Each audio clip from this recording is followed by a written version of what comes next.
Bundan sonra İsa, Celil'in denizi yani Tabariya'nın denizinin öteki tarafına gitti. Çok kişiler onu takip ettiler çünkü hastelere şifa verdi. İsa dağa çıktı ve öğrencilerinden oturdu. Yahudilerin Fısıh bayramı yakın oldu. İsa yukarı baktı ve çok kişilerin ona gelmesini gördü. İsa Filippos'a biz haradan ekmek bunlar için getirek sordu. İsa bu sözleri sınamak için sordu. Çünkü evvelden bildiği ne yapıcıydı. Filippos ona 200 dinar ekmek onlara bir az getirebiliyor cevap verdi.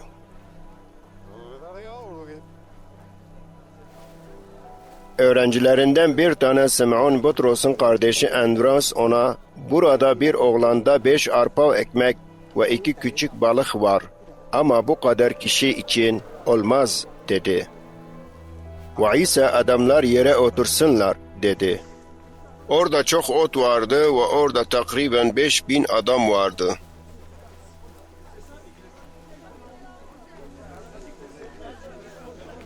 İsa ekmek için teşekkür etti ve onlara verdi ve dağıttılar. Ondan sonra aynı şey balıktan yaptı.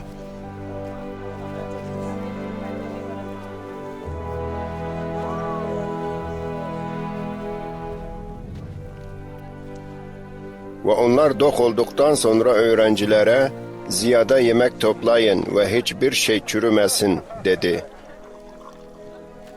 Öğrenciler 12 sepet doldurdular. Millet İsa'nın mucizesini gördü ve gerçekten dünyaya gelici Nebi budur dediler. İsa bildi ki onlar onu mecburdan kral yapmak istediler için o dağa çıktı.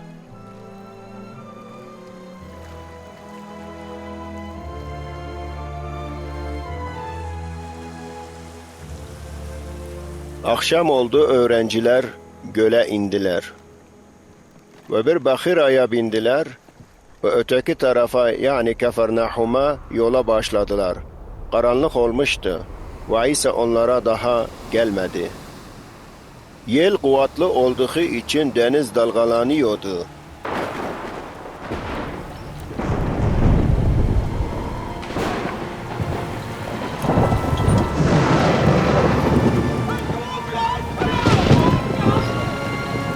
Ne vakit onlar 5 kilometre gitmiştiler, İsa denizin üstünde yürüyordu ve Bahira'ya yaklaştı ve öğrenciler gördüler ve korktular.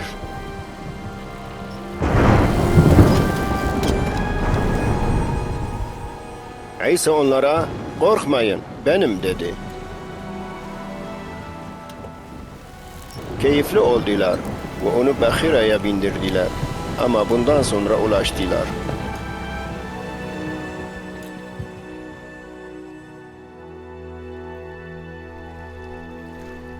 Ertesi gün denizin öteki tarafında kalan adamlar gördüler ki orada bir Bahira'dan başka yoktu ve bildiler ki İsa öğrencilerinden gitmedi ama öğrenciler tek gittiler.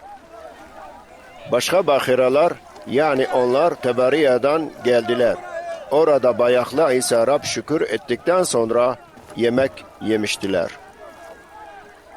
Ve ne vakit gördüler yani İsa ve öğrenciler orada değildiler ve Bahiralara bindiler ve onu aramak için Kafarnahum'a gittiler.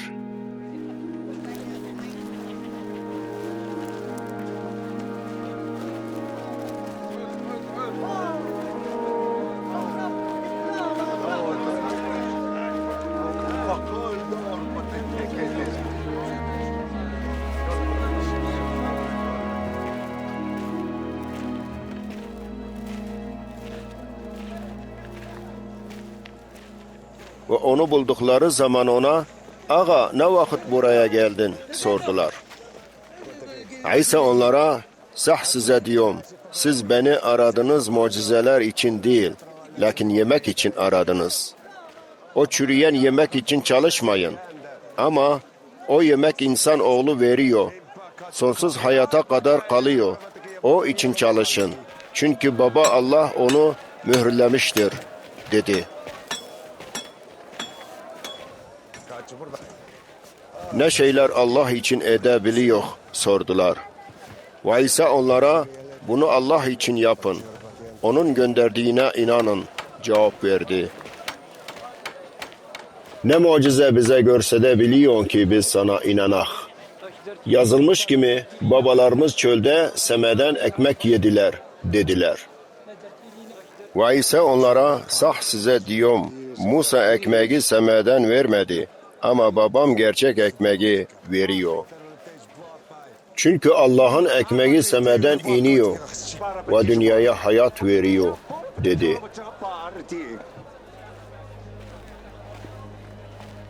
Onlar ona, ağa her zaman bundan bize ver, dediler. Ve İsa onlara, yaşam ekmeği benim. Her kim bana geldiyse hiç aç olmaz. Ve her kim bana inandıysa susuz olmaz. Ama size dedim ve beni gördünüz ve inanmadınız. Baba bana neyi verdiyse benim yanıma gelici ve kim bana geldiyse kovmam. Ben semeden geldim. Benim isteğim hasbine değil, lakin beni gönderenin isteği için geldim.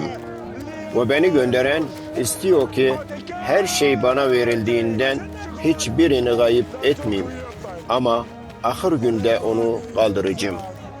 Beni gönderen babam istiyor ki her kim oğluna baktıysa ve inandıysa onda sonsuz hayat olacağı ve ben ahir günde onu kaldıracağım, dedi. Yahudiler ona maskara yaptılar. Çünkü o semeden inmiş ekmek benim, dedi. Bu İsa Yusuf'un oğlu değil mi? Onun anasını ve babasını biliyor ve şimdi ben semeden indim diyor, dediler. İsa onlara beraberine böyle vesvese etmeyin, dedi. Hiç kimse bana gelebilmez. İlla beni gönderen babam onu çektiyse o gelici ve ahir günde ben onu kaldıracağım. Nebiler yazdılar kimi onlar Allah'tan talim alıcılar. Her kim babadan duyduysa ve öğrendiyse bana gelici. Allah'tan gelen kişiden başka hiç kimse babayı görmemiştir. Sah size diyorum, her kim bana inandıysa sonsuz hayat var. Yaşam ekmeği benim. Babalarınız çölde menna yediler ve sonra öldüler. Bu semeden inmiş ekmekten her kim yediyse ölmeyecek. Semeden inmiş yaşam ekmeği benim. Her kim bundan yediyse sonsuz zamana kadar yaşayıcı. Ve bu ekmek vericim, dünyanın yaşam için o etimdir, dedi.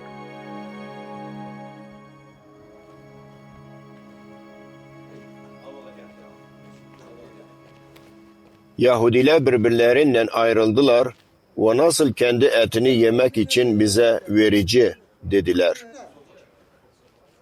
Ve İsa onlara, sah size diyorum, insanoğlunun etini yemediyseniz ve kanını içmediyseniz sizde yaşam olmaz.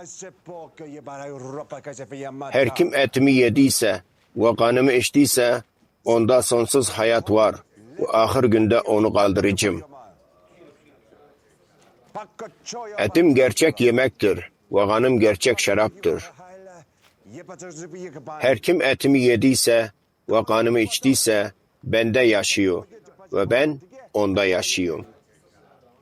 Nasıl diri baba beni gönderdi, o için yaşıyorum. Aynı yolda her kim benden yediyse benden yaşayıcı. Ve bu semeden inmiş ekmek babalarınızın yedikleri menne kimi değil. Onlar yediler ve öldüler. Ama her kim bundan yediyse sonsuza kadar yaşayıcı, dedi. Bu şeyler Kafarnahum'da bir mecmuada oldu. Harda İsa talim veriyordu. Öğrencilerinden bazıları bu sözleri duyduktan sonra bu söz ağır, kim kabul edebiliyor birbirlerine sordular. İsa kendi öğrencilerinin ne konuştuklarını bildiği zaman o onlara bundan kızdınız mı? Eğer insanoğlunun evveldeki yere yukarı çıkmasını gördüyseniz nasıl olacaksınız? Ruh yaşam verir ama cesedin faydası yoktur. Size dedim, sözler ruh ve yaşamdır. Ama sizden birkaç tane inanmadı dedi. Çünkü İsa evvelden bildi kim inanmayıcı ve kim ona hıyanet edici. Bu için size dedim ki hiç kimse bana gelebilmez. İlla babam onu çektiyse gelebilir dedi.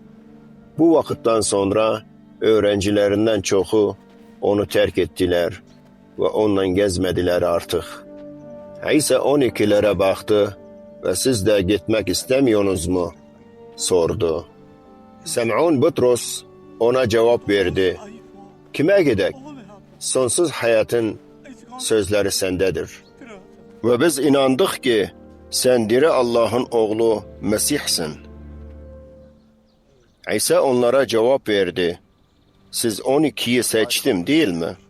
Ama sizden biri şeytandır. Bu Sem'un'un oğlu İskariyot Yahuda için dedi. Çünkü bu 12'lerdendi ve sonra ona hıyanet etti.